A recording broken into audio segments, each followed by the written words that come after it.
როგორ პოულობს ტკივილგამაყუჩებელი თქვენს ტკივილს?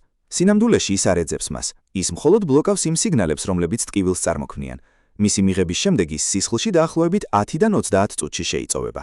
როდესაც ფსოვილი ზიანდება, ის გამოყოფს ქიმიურ ნივთიერებებს, როგორიცაა პროსტაგლანდინები, რომლებიც ააქტიურებენ ტკივილის რეცეპტორებს, რომლებსაც ნოციცეპტორები ეწოდება. ეს რეცეპტორები ზურგის ტვინის მეშვეობით სიგნალებს ტვინში აგზავნიან, სადაც ხდება ტკივილის აღქმა. ტკივილგამაყუჩებლები, როგორც წესი, ამ სიგნალების შემცირებას 20-დან 60 წუთში იწყებენ. სხვადასხვა ტკივილგამაყუჩებელი ამ გზაზე სხვადასხვა წერტილში მოქმედებს. ანთების საწინააღმდეგო პრეპარატები, როგორიცაა იბუპროფენი, ამცირებენ პროსტაგლანდინების გამომუშავებას, ამიტომ ნაკლები ნოციცეპტორი აქტიურდება.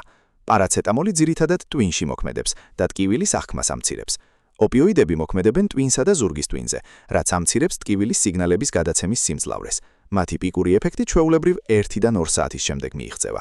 მიუხედავად იმისა, რომ ისინი მთელ სხეულში ცირკულირებენ, ისინი ძირითადად აქტიურ ტკივილის გზებზე მოქმედებენ, რის გამოც ჩანს, რომ ისინი ზუსტად ტკივილის წყაროს მიზანმიმართულად უტევენ.